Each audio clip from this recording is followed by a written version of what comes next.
presentarles al profesor Dr. Santiago Mirkus, quien es catedrático de Derecho Penal en la Universidad de Barcelona, director del Departamento de Derecho Penal y Ciencias Penales de la misma universidad y el decano de la Facultad de Derecho de la misma universidad. Nació en 1947, cosa que no debí de haber dicho, pero bueno, en Barcelona. Se licenció en Derecho en 1969 por la Universidad de Barcelona con el primer premio extraordinario en el examen de grado y se doctoró en 1973. Tras haber sido profesor ayudante de Derecho Penal desde 1969 en las universidades de Valencia y Barcelona, y haber realizado una estancia de investigación de 2 años en Friburgo de Brisgovia, Múnich y Augsburgo, Alemania. Ingresó por oposición en el Cuerpo Nacional de Profesores Adjuntos de la Universidad en 1974, en el de Profesores Agregados de Universidad en 1976 y en el de Catedráticos de Universidad en 1981. Ha sido director del Departamento de Derecho Penal de la Universidad Autónoma de Barcelona de 1976 a 1982. Director del Instituto de Criminología de la Universidad de Barcelona. ¿Sí, verdad? Sí.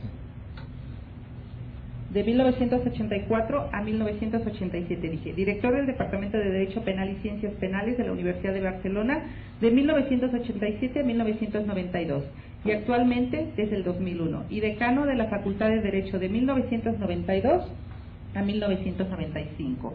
Ha publicado varios libros de Derecho Penal, entre los que destacan Introducción a las bases de Derecho Penal, Función de la pena y teoría del delito en el Estado Social y Democrático de Derecho, El Derecho Penal en el Estado Social y Democrático de Derecho, y Derecho Penal Parte General, que por cierto está ya actualmente en su 7ª edición. Cuenta además con abundantes publicaciones de Derecho Penal en revistas especializadas españolas y extranjeras. Ha pronunciado conferencias en Alemania, Argentina, Austria, Bolivia, Brasil, Chile, Colombia, España, Francia, Honduras, Italia, México, Nicaragua, Paraguay, Perú, Portugal, Puerto Rico, Suiza, Venezuela y otros más. Y ha sido profesor invitado en la Universidad de Puerto Rico durante 2 semestres, del 96 hasta el 97. Desde 1979 ha organizado o coorganizado más de una decena de seminarios hispano-alemanes de Derecho Penal.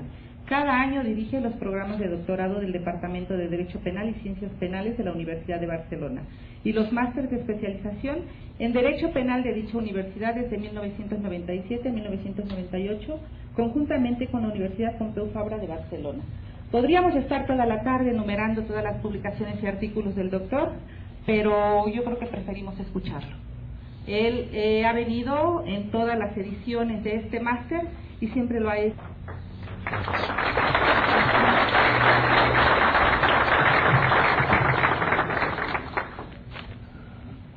Bueno, muchas gracias por haberme invitado y darme la ocasión de dirigirme a un público distinguido como el constituido por ustedes. De todas formas, quiero tomarme la libertad de preguntarles si puedo quitarme la chaqueta, porque la verdad es que está haciendo calor aquí y yo me tomo las clases como un deporte. El deportista no puede ir abrigado, tiene que sudar. En fin, vamos directamente a lo que nos ocupa. Yo voy a hacer un planteamiento general hoy de mi concepción del derecho penal para pasar a continuación a desarrollar puntos clave de la parte general del derecho penal. O sea que voy a hacer una selección de problemas importantes de la parte general del derecho penal. Pero tengo que empezar desde el principio por la fundamentación y la concepción general de la materia, que me parece preferible. Bien, mi punto de vista es que la función del derecho penal es clave para comprender el sentido de todo el edificio jurídico penal. Hace 25 años que se ha ido imponiendo en derecho penal un punto de vista funcionalista. La palabra funcionalismo se popularizó sobre todo en la sociología y hace referencia a la idea de que lo más importante en cuestiones culturales, sociales, es la función que desempeña la institución de que se trate. Es cierto que la realidad social se constituye a través de la asignación de funciones. No hace falta ser un sociólogo funcionalista para llegar a esta conclusión. La filosofía analítica también ha puesto de manifiesto cómo la atribución de funciones es la clave de los conceptos sociales. Los seres humanos tenemos la capacidad de crear realidad social, y lo hacemos para cumplir ciertos objetivos, para satisfacer determinadas funciones. Por ejemplo, queremos trasladarnos más deprisa que andando e inventamos el automóvil. El automóvil tiene la función de trasladarnos de un sitio a otro. Se crea para desarrollar esta función. Todos los conceptos sociales se desarrollan con la mira puesta en cumplir alguna función. Es evidente que el derecho también se crea para cumplir funciones. El derecho está ahí para cumplir ciertas funciones. Y la idea de cuál es la función que atribuimos, en este caso al derecho, es la primera y más importante que tenemos que tener clara. Igual como si nos referimos a un automóvil, para seguir con el ejemplo, lo más importante es saber que sirve para trasladarnos, mucho más importante que si tiene un color agradable, o si resulta cómoda o bella la tapicería. Lo más importante es que sirva a la función de traslado de forma cómoda. Pues lo mismo ocurre con el derecho. Lo más importante en cualquier análisis del derecho es partir de qué función atribuimos al derecho. ¿Para qué sirve el derecho? ¿Qué esperamos del derecho? Evidentemente, el punto de vista del derecho es un punto de vista práctico. Y toda la teoría del derecho tiene que partir de esa constatación. Sería absurda una teoría del derecho que quedara a espaldas de la función práctica del derecho. Toda la teoría del derecho tiene que partir de la función práctica del derecho. En derecho penal, creo que esto es perfectamente aplicable. Si nosotros considerásemos que el derecho penal tiene que cumplir una función pues meramente vindicativa, pues todo eso tendría una serie de consecuencias a la hora de organizar todas las normas jurídico-penales y su aplicación. Si entendemos que el derecho penal tiene una función de control de la delincuencia, pues esto va a tener una serie de consecuencias en la concepción de las normas jurídico-penales y su aplicación.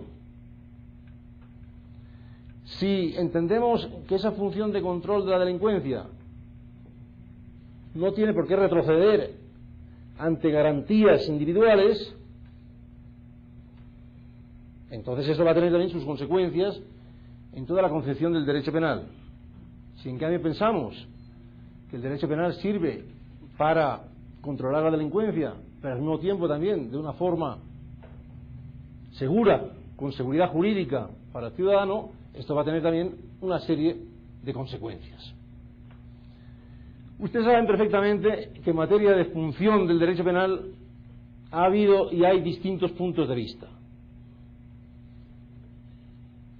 Si repasamos las teorías que se han formulado sobre los fines de la pena, veremos cómo ha habido concepciones retribucionistas, fundamentadas de una u otra manera, ha habido concepciones prevencionistas, sea de carácter preventivo especial, sean de carácter preventivo general, y dentro de la prevención general y de la prevención especial también hay distintas orientaciones, poniendo unas más el énfasis en la intimidación, otras en la resocialización o la internalización de valores. O sea que hay todo un conjunto de visiones acerca de la función que corresponde al derecho penal. Bueno, entonces creo que lo primero que tenemos que hacer es reflexionar sobre esta cuestión y llegar a alguna conclusión respecto a la misma. ¿Qué función o funciones nos parece que tiene que cumplir el derecho penal? Esa es la primera pregunta que a mí me parece que hay que efectuar. Y esta cuestión creo que condicionará todo el edificio, como decía al principio, del derecho penal. No solo la cuestión de la pena o de las medidas de seguridad, es decir, de las consecuencias jurídicas del delito, sino también la propia teoría del delito va a depender de la concepción que tengamos de la función del derecho penal. Ustedes han oído que uno de mis libros se llama Función de la pena y teoría del delito en el Estado social y democrático de derecho. Porque efectivamente ahí resalté, hace bastantes años, cómo no solo la teoría de la pena, sino también la teoría del delito tienen que partir de esa idea de función del derecho penal. Porque la función de la pena siempre se ha discutido, siempre se ha tenido en cuenta, pero cuando hablamos de teoría del delito parece que nos podemos olvidar a veces de la cuestión de la fundamentación del derecho penal o de las funciones del derecho penal, de los fines de la pena, porque parece que la teoría del delito sea una cuestión más lógica o abstracta, o más desvinculada de la política jurídica y de la política criminal. Creo que esto no es correcto. Todo el derecho tiene una función, todo el derecho penal tiene una función, y esa función es una función político-jurídica, es una función de política jurídica. En derecho penal la política jurídica se llama política criminal. El derecho penal está al servicio de una política criminal, de una determinada política criminal. Todo derecho penal es plasmación de una política criminal determinada. Pero esto es tan importante respecto a la cuestión de las penas y las medidas de seguridad y de su aplicación, como respecto a la cuestión de la teoría del delito. Toda la teoría del delito también responde a una serie de principios de política criminal. Y tienen que ser los mismos principios de la teoría de la pena los que estén también en la base de la teoría del delito. Todo esto lo voy a ir explicando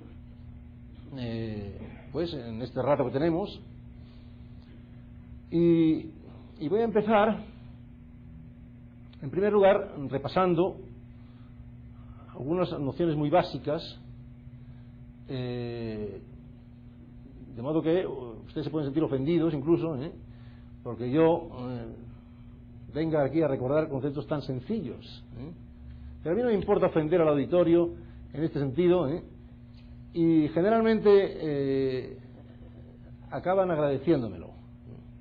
O sea, acaban agradeciéndomelo que ofenda al auditorio, recordando conceptos básicos. A mí personalmente siempre me gusta que me recuerden conceptos básicos, porque los conceptos básicos hay que tenerlos siempre presentes. Las personas que tienen formación, las personas que tienen buena formación, son las personas que siempre enlazan las cuestiones concretas con los principios generales. Las personas que no tienen formación o tienen mala formación son las que van de cuestión concreta en cuestión concreta, sin saber encontrar principios generales que organicen todo el mare magnum. Bueno, pues a mí que me gusta tener buena formación, me gusta siempre tener muy claros los principios generales y las cuestiones básicas. Y sobre estas cuestiones habrá que seguir reflexionando siempre. Esto es como lo que ocurre en filosofía en general. Todo el derecho se basa bastante en cuestiones filosóficas, como ustedes saben, ¿no? Y la filosofía siempre se ha ocupado de los mismos problemas. Desde Tales de Mileto hasta hoy estamos discutiendo en filosofía las mismas cuestiones. Y habrá que seguir discutiendo siempre las mismas. Pues lo mismo ocurre con los conceptos básicos del derecho. Esos conceptos básicos hay que seguirlos teniendo en cuenta continuamente siempre. Bien, pues decía que la función del derecho penal, que es clave, pues se puede enfocar, por ejemplo, desde una perspectiva retributiva o desde una perspectiva preventiva, de prevención general, de prevención especial. Voy ahora a repasar muy rápidamente, porque doy por supuesto que todo esto es perfectamente conocido, pero para que sepan ustedes cómo yo lo entiendo, para aclarar conceptos y terminología, pues ¿a qué me refiero cuando hablo de estas cosas, de retribución, de prevención general, prevención especial, etcétera? Yo hablo de retribución en el sentido estricto de la palabra. El sentido estricto de la palabra retribución significa lo siguiente: se impone una pena al que ha cometido un delito no para conseguir algún beneficio social, sino simplemente porque es justo imponer esa pena. O sea, la idea retributiva renuncia a cualquier finalidad que quisiéramos conseguir con el derecho penal. Quien entiende que la pena es retribución renuncia a atribuir a la pena ninguna finalidad. Cree que la pena no se impone para conseguir nada, sino simplemente porque es justo imponerla. O sea, sea útil o no sea útil la pena, sirva o no sirva para algo práctico, el retribucionista considera que hay que imponer la pena al delincuente porque ello es justo, simplemente. Por eso se dice que la retribución, en sentido estricto, es ciega. Es ciega porque no mira al futuro, ni busca ningún objetivo. Que la retribución, se dice también, está libre de fines, no tiene ningún fin. La retribución mira realmente solo al pasado. La retribución mira al pasado. Una persona ha cometido un delito en el pasado, hace un tiempo, tenemos que imponerle una pena porque así lo exige la justicia.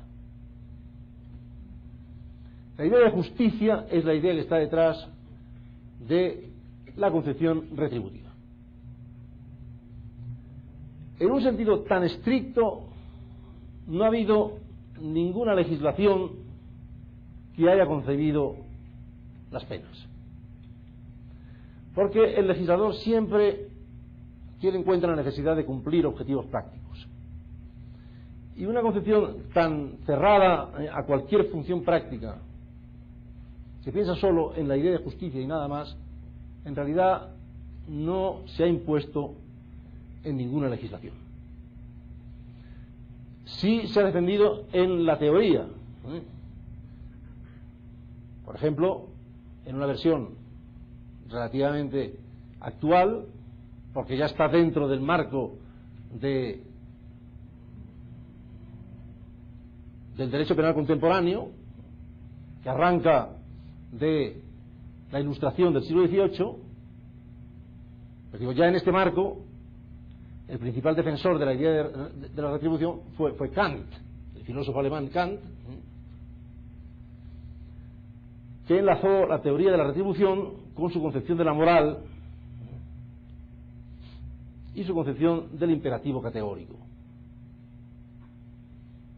Kant consideraba que la actuación moral no persigue ningún objetivo, que algo no es moral porque tenga buenas consecuencias, porque produzca buenos resultados, sino que algo es moral simplemente porque lo exige la conciencia. Porque los seres humanos tenemos una conciencia que nos dicta lo que está bien y lo que está mal. Y cuando nuestra conciencia nos dicta que tenemos que hacer algo porque está bien, pues eso es lo que hay que hacer. Lo que hay que hacer moralmente, con independencia de que esto tenga o no tenga resultados prácticos positivos. La cuestión de la moral, según Kant, no es cuestión de consecuencias ni de resultados. Es una cuestión de un imperativo categórico. Seguir la conciencia es un imperativo categórico. En este sentido, retribución para Kant significa hay que castigar al delincuente porque así lo exige el imperativo categórico de la justicia. Nuestra conciencia nos dice esto que ha hecho esta persona es algo inadmisible, tenemos que reaccionar con una sanción retributiva. Para controlar la delincuencia, no. Eso de controlar la delincuencia sería ya una finalidad práctica, es ajena a la idea de retribución. Simplemente tenemos que castigar porque tenemos que castigar, porque eso lo exige la justicia. Piense que hay un aforismo que se utiliza no solo en el derecho penal, sino en el ámbito de lo jurídico en general, que es aquel que dice fiat justitia pereat mundus. Fiat justitia pereat mundus. Hágase la justicia aunque perezca el mundo. Bueno, esto es exactamente lo que decía Kant. Kant decía esto, y esta frase viene de él, viene de Kant. Dice, fiat justitia pereat mundus, es decir, si la justicia exige que hay que hacer algo, hay que hacerlo, aunque esto sea lo último que tengamos que hacer. Una forma, digamos, un poco exagerada, de poner de manifiesto lo que quiere decir un planteamiento retribucionista puro como este que está defendiendo Kant. La cuestión no es que vayamos a vivir mejor, más tranquilos, más seguros. No, la cuestión es que la justicia exige hacer esto. Y si esto es contraproducente porque acabará produciendo más problemas, pues da igual. Pereat mundus, pero hay que hacer justicia. Hay que hacer justicia. Hay un ejemplo que pone de manifiesto lo que pensaba Kant, porque es un ejemplo que el propio Kant puso. Un ejemplo seguramente muchos de ustedes ya conocen. Es el ejemplo de una isla pequeña. Estamos situados en otra época histórica en que no había globalización, no había comunicaciones globales. Esa isla pues no tiene ningún contacto con el resto del mundo exterior, ¿no? Pongamos siglo XVIII, y barcos de madera todavía, ¿no? O sea, hay una isla con una sociedad constituida que un día decide disolverse. Se cansan los habitantes de la isla de estar siempre allí en la isla y deciden disolverse, repartirse por el mundo y no verse nunca más. Pero hay algunos delincuentes detenidos en prisión, y algunos esperando ser ejecutados. Entonces uno pregunta, si nos disolvemos, ¿qué hacemos con estos delincuentes? ¿Tenemos que ejecutarlos o ya no hace falta ejecutarlos? Porque ya no nos vamos a ver nunca más. Es decir, desde el punto de vista del bien común o de la prevención de delitos, la protección de la sociedad, ya nos da igual, porque ya no vamos a estar nunca más juntos. Y a este delincuente nunca más lo veré. ¿Tenemos que ejecutarlos o ya no hace falta? Y entonces Kant dice, no, hay que ejecutar hasta el último asesino para que todos vean el valor de sus actos. Esta es la respuesta que da él. Es decir, aunque no sirva ya para nada en nuestra sociedad, porque no habrá más sociedad, de todas formas tenemos que castigar, porque así lo exige la justicia, en definitiva, es lo que quería decir. Resalto esto porque generalmente se considera que la pena tiene algún tipo de función retributiva, pero no se piensa que esa idea de retribución tenga que llegar tan lejos como eso que estamos diciendo. O sea, se está pensando en una retribución mucho más moderada, no una idea tan radical, que prescinde de cualquier finalidad práctica, y que considera que esa necesidad de imponer la pena porque es justo pasa por encima de cualquier otra consideración de utilidad social. Pero esa es un poco la fundamentación radical de la idea de retribución. Retribución, justicia. Justicia exige la respuesta con una pena, y esa es la única consideración que tiene que tenerse en cuenta desde este punto de vista retributivo. Bueno, Kant no era un jurista, y por eso dijo todo esto que dijo. Los juristas siempre han sido mucho más prácticos y no han pretendido ser tan puros ni tan justos tampoco. Hay algún problema que enseguida uno ve en cuanto analiza una posición como esta. ¿Qué es la justicia? No, hay que castigar porque es justo. Bueno, ¿y cuándo es justo castigar? En primer lugar, ¿cuándo es justo que algo sea delito? ¿Y cuándo es justo? ¿Y qué medida de pena es la justa? Esto es un poco complicado.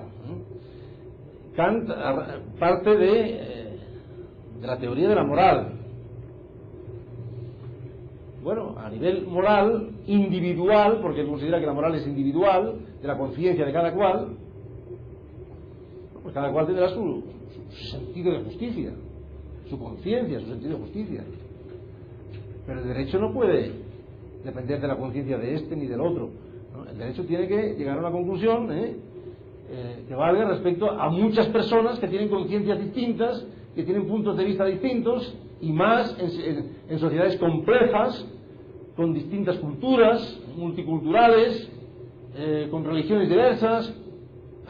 Todo eso se complica mucho. ¿Qué es la justicia? Hombre, cuando la sociedad eran 4 tribus que compartían completamente todos los valores, pues todos sabían perfectamente lo que era justo, porque todos compartían las mismas ideas. Pero en nuestros países, ya muy complejos y complicados, la verdad es que ya no es tan sencillo decir qué es lo que es justo y lo que no es justo.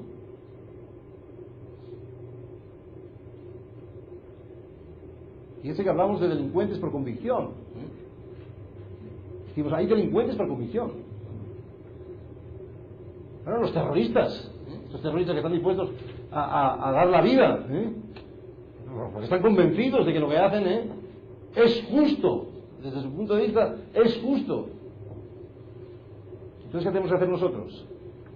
No, como actuó por la justicia, entonces lo que hicieron ya está bien. No, perdone, usted tendrá su punto de vista de justicia, pero yo tengo mi punto de vista de justicia. ¿Con cuál me quedo? El problema no es tan simple como pensaba Kant. El derecho está mucho más lejos de la moral de lo que él pensaba. Es mucho más complicado que la cuestión de la moral.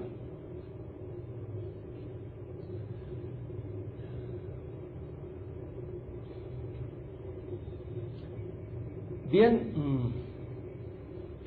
decía que las legislaciones en realidad nunca han acogido un punto de vista tan moralista. Siempre los legisladores han considerado que había que atribuir al derecho penal funciones prácticas, utilitarias, de prevención de delitos. El derecho penal tiene que conseguir controlar de alguna manera la delincuencia.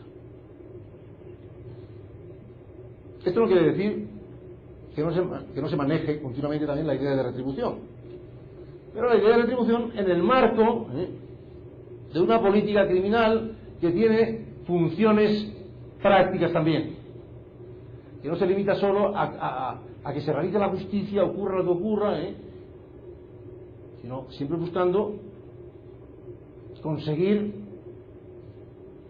funciones prácticas de utilidad social. En ese sentido, aparece entonces la idea de la prevención. No se actúa solo porque se considere justo, sino también para conseguir prevenir delitos. Para prevenir delitos.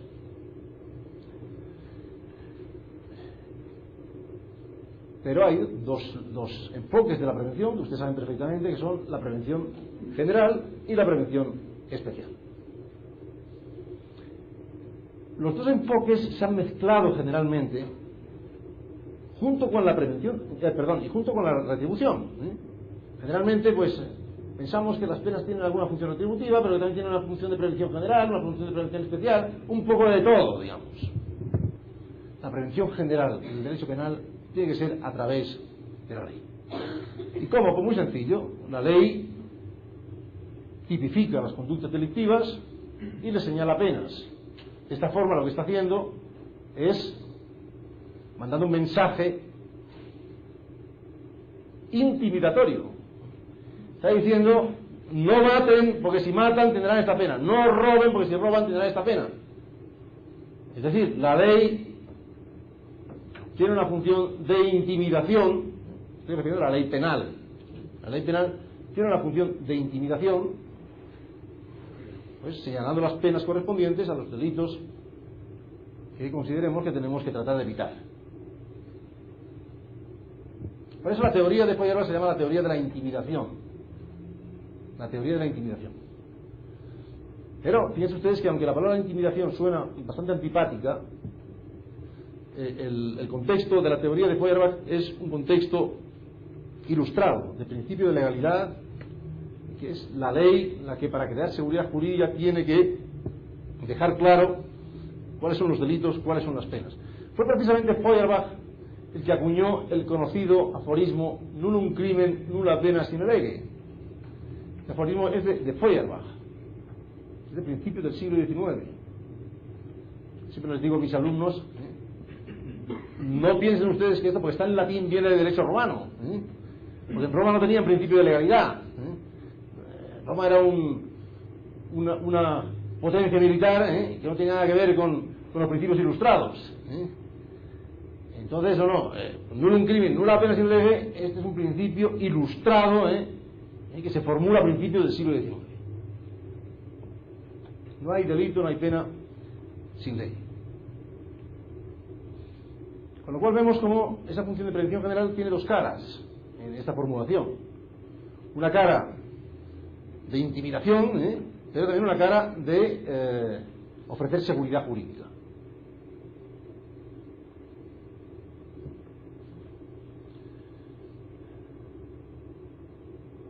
Fíjense que este punto de vista de la ley como concepto clave,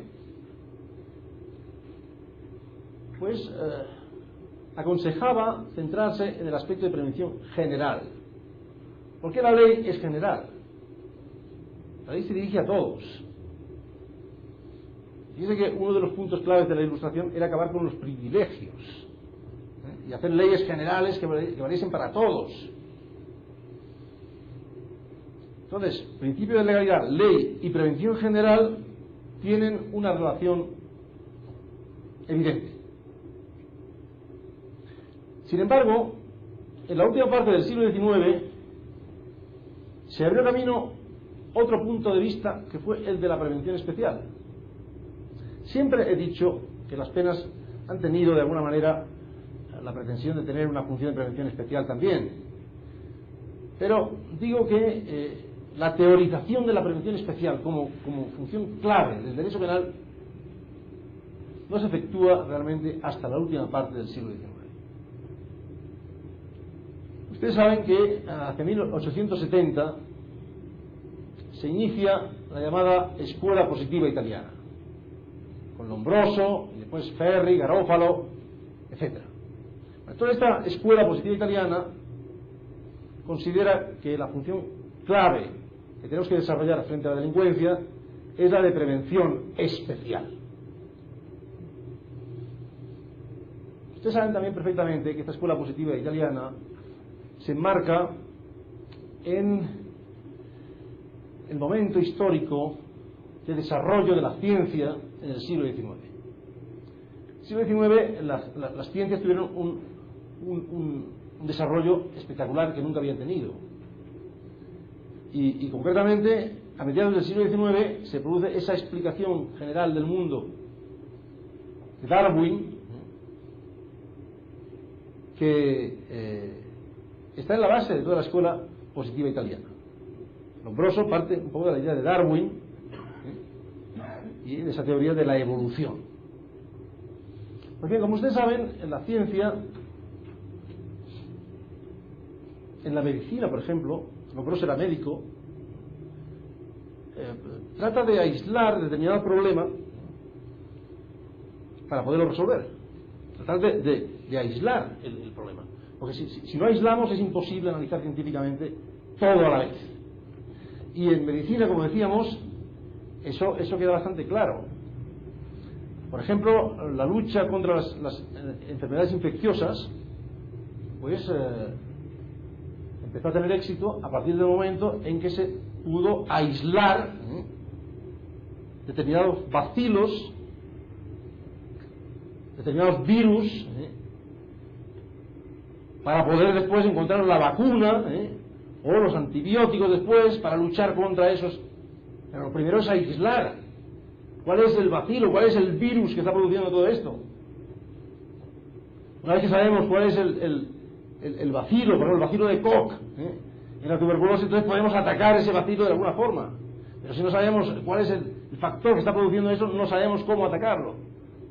Bueno, pues en el planteamiento de la escuela positiva italiana hay un poco este planteamiento. Que tenemos que aislar cuál es la bacteria aquí que tenemos que combatir. Entonces dice, de toda la sociedad, lo que nos interesa es aislar a los delincuentes. Estas son las bacterias, digamos, que tenemos que combatir. Y una vez que tengamos aislados a los delincuentes, entonces vamos a clasificarlos también para saber qué clases de delincuentes tenemos y cómo hay que atacar a cada uno de ellos. Porque también hay distintas bacterias y cada uno hay que atacarla de una forma distinta. Esta es la idea de la escuela positiva italiana. Un planteamiento científico que trata de aislar a los delincuentes, clasificarlos para atacar a cada uno de ellos de la forma adecuada. Delincuentes primarios, delincuentes ya más habituales pero todavía corregibles, delincuentes incorregibles, pero también pues delincuentes sexuales, delincuentes contra la propiedad, delincuentes, en fin, toda una serie de tipología para saber cuál es el tratamiento adecuado para cada uno de ellos.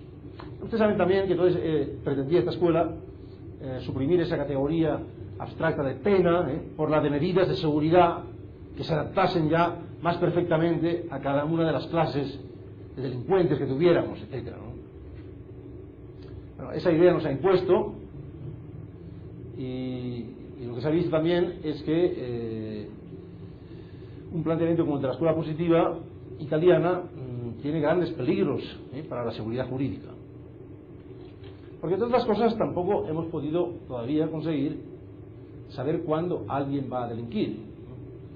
No hemos podido conseguir, pues no sé, observando a los niños de un colegio, decir, bueno, de estos niños, este y este van a ser los que van a delinquir y vamos a centrarnos en ellos.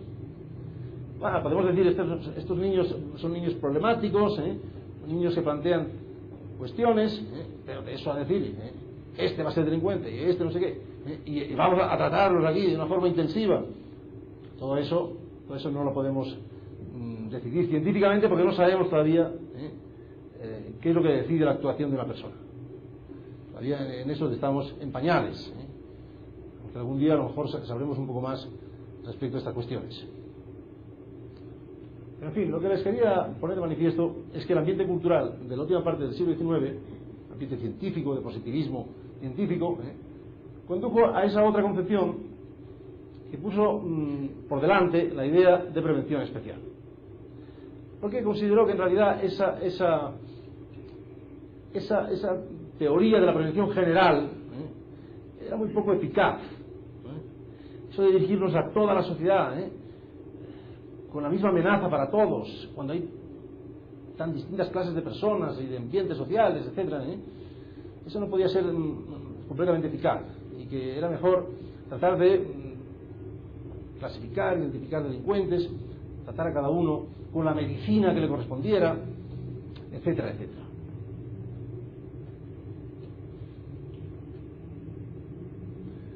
Bueno, después también quiero señalar que tanto dentro de la prevención general como dentro de la prevención especial se ha hecho referencia a dos aspectos distintos. Antes lo he dicho de pasada. Intimidación. Efectivamente, la intimidación es clave en el concepto de prevención general a que aludíamos. Feuerbach formula una teoría que es la teoría de la intimidación, justamente.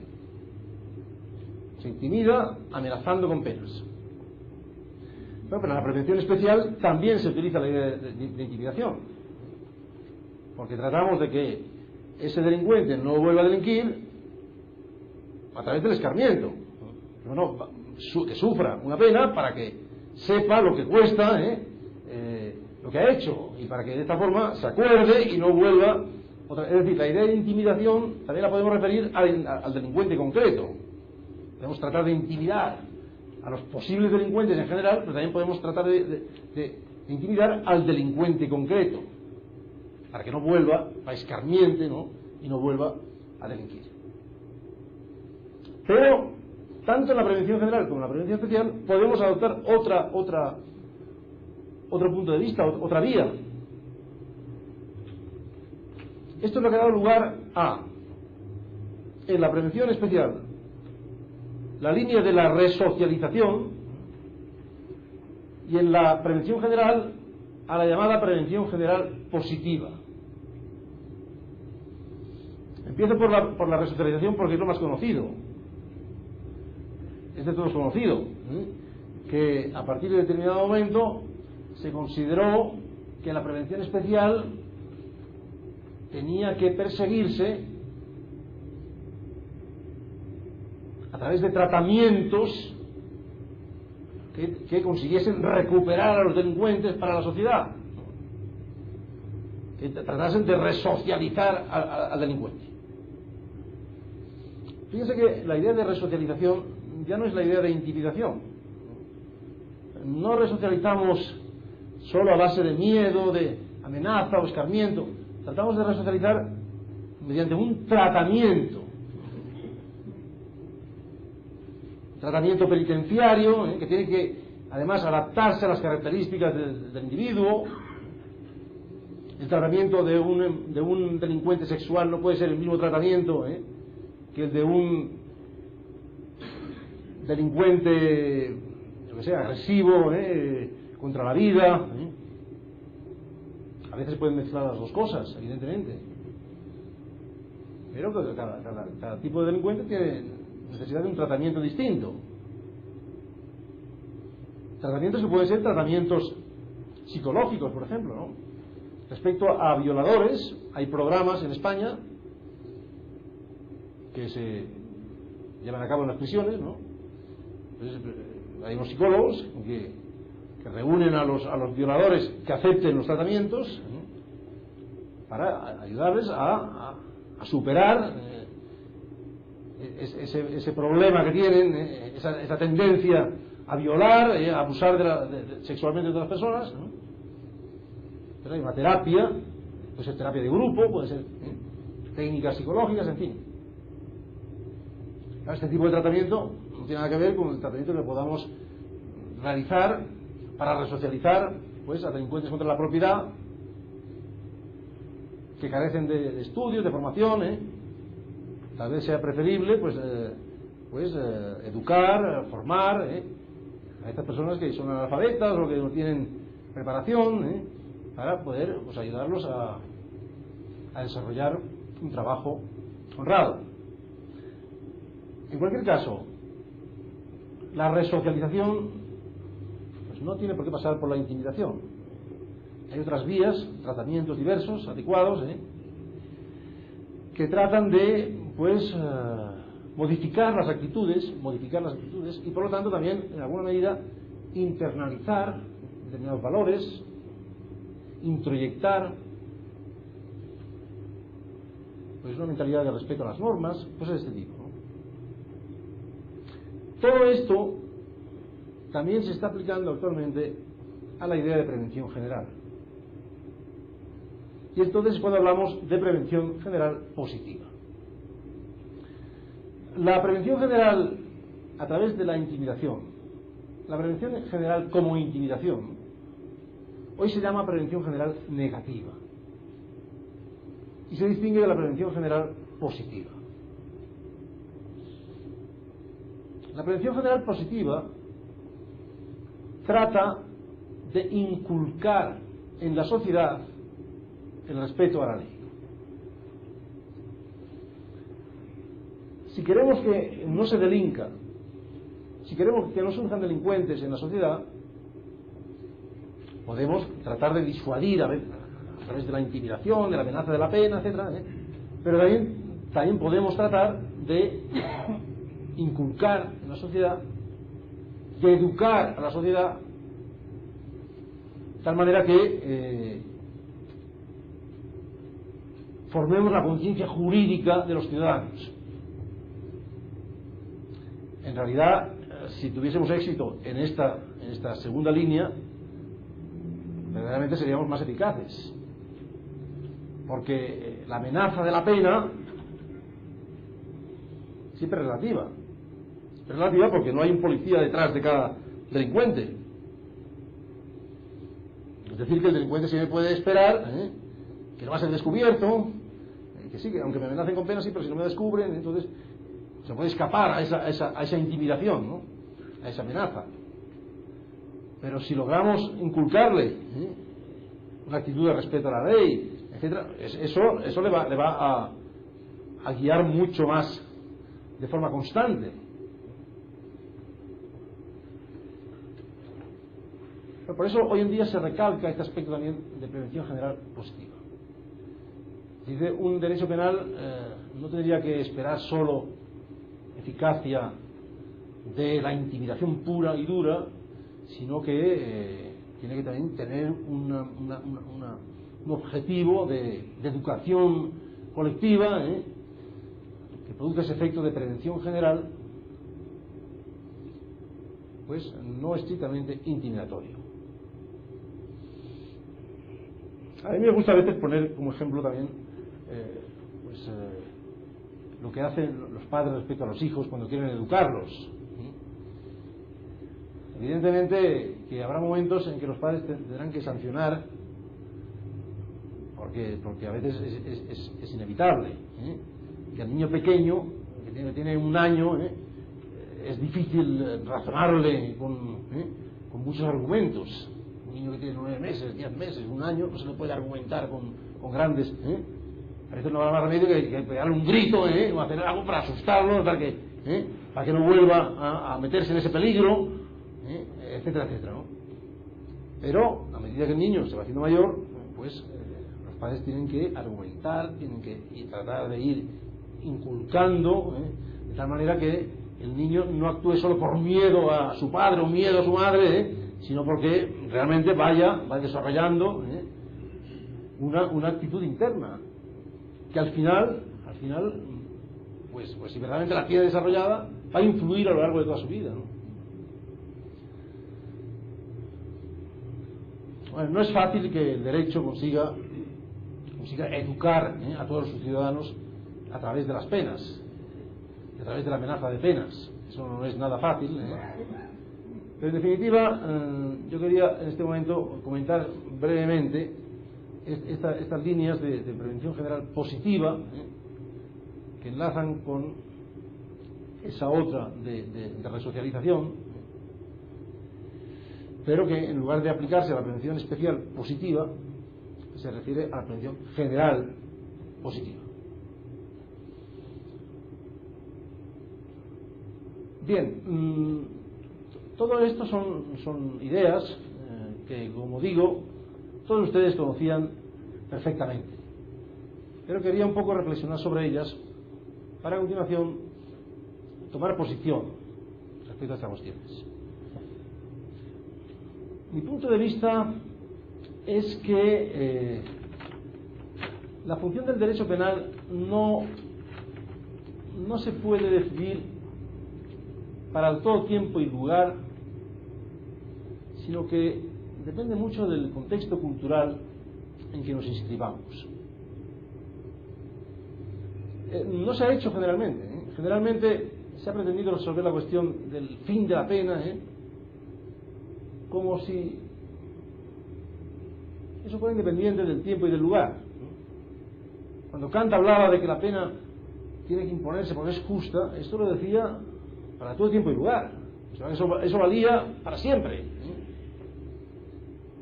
Este tipo de planteamientos a mí me parece que son poco realistas. Me parece que el derecho se mueve en un contexto cultural determinado y que en cada contexto cultural la misión del derecho varía un poco o mucho. Si repasamos rápidamente la historia de la humanidad, vemos que ha habido distintos modelos de Estado y que en cada modelo de Estado la función del derecho penal varía significativamente. Es cierto que la historia de la humanidad no es una sola. La historia de Europa es una historia, la historia de Oriente es otra historia, la historia de África será otra, la historia de América tuvo sus derroteros. Pero simplificando, podríamos decir que en sociedades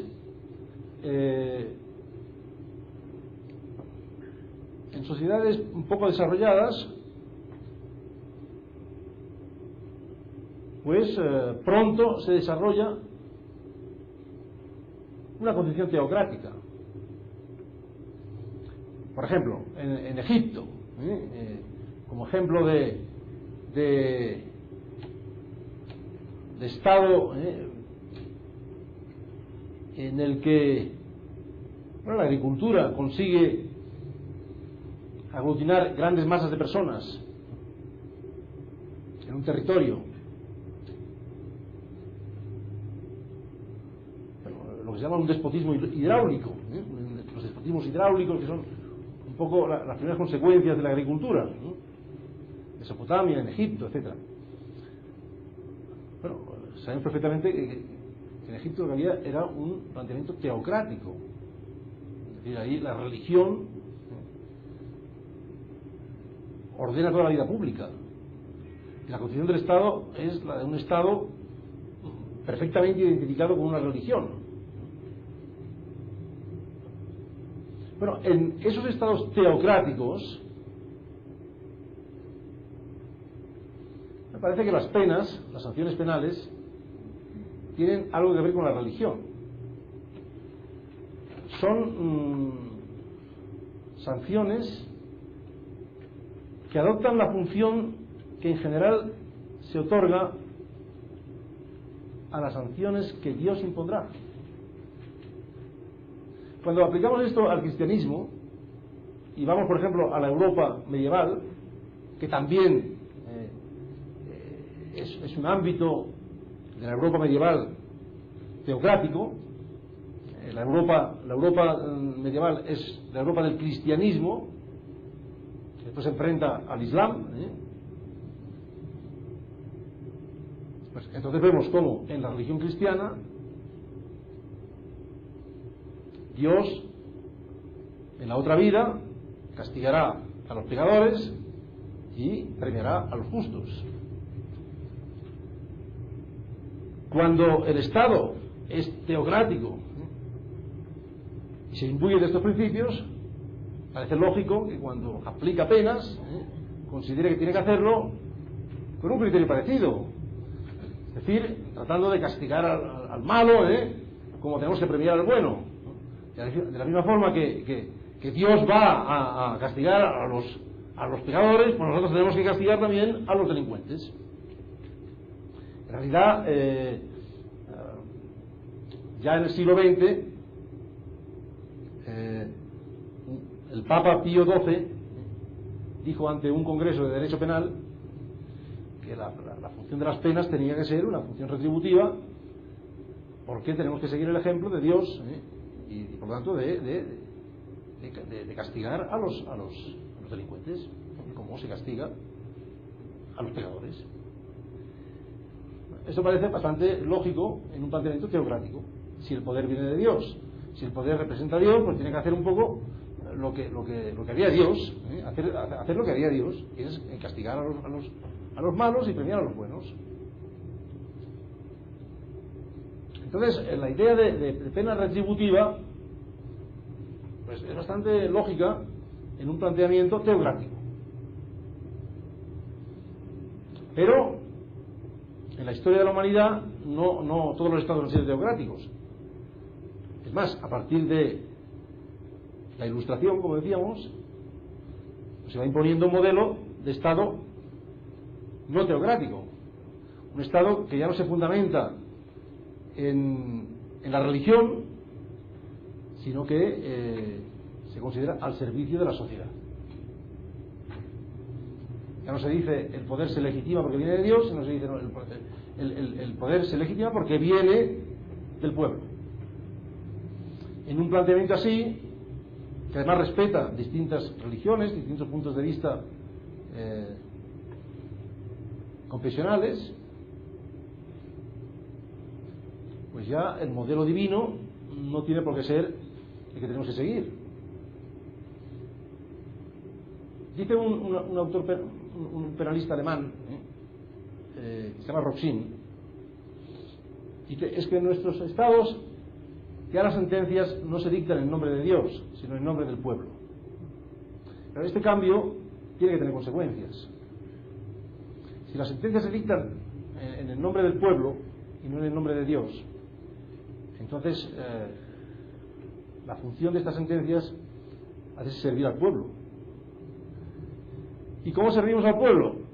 Entonces vamos a ir a la idea de prevención, tratando pues de proteger a posibles víctimas, evitar delitos, y también tratando de tratar con justicia a los acusados, ofreciendo garantías para que no sean condenados inocentes y cosas de este tipo. Entonces, en un planteamiento no teocrático, en un planteamiento al servicio del pueblo, parece que lo que tenemos que hacer es servir al pueblo, y el derecho penal pues lo servimos a través de la prevención de delitos y del respeto de ciertas garantías también para los posibles acusados. Pero si entonces vamos observando en más detalle, con más detalle, la evolución de nuestra historia en el siglo XIX, en el siglo XX, vemos que también ha habido matices importantes.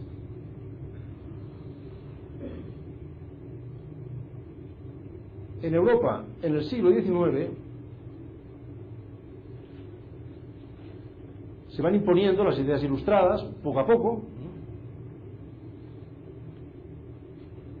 pero en la doctrina penal esas ideas se aceptan generalmente. En Italia, Carrara, la escuela clásica, siguen estos principios liberales clásicos. En Alemania, a partir de Feuerbach, lo mismo, etc. Pero en ese planteamiento liberal del siglo XIX, la preocupación fundamental era limitar al poder. Así como en el antiguo régimen el poder era absoluto, y cuanto más poder mejor, porque así el Estado podría cumplir mejor sus funciones. En cambio, a partir de las ideas ilustradas, la preocupación pasa a ser la contraria, pasa a ser la de limitar al poder. Se considera que el ciudadano tiene que tener unos derechos frente al Estado, y por lo tanto que hemos de tratar de limitar el campo que el Estado tiene que respetarle al ciudadano. Entonces, los teóricos del derecho penal, la escuela clásica del derecho penal, se preocupa sobre todo por desarrollar una teoría que limita al Estado a la hora de ejercer el ius puniente. Usted ha hablado del principio de legalidad. El principio de legalidad tiene un significado limitador, básico. Ya el Estado no puede hacer lo que quiera con los delincuentes. Tienen que ser las leyes aprobadas en los parlamentos por representantes del pueblo las que decidan cuáles van a ser los delitos, cuáles van a ser las penas, y los jueces tienen que aplicar la ley. No pueden aplicar lo que quieran, sino la ley.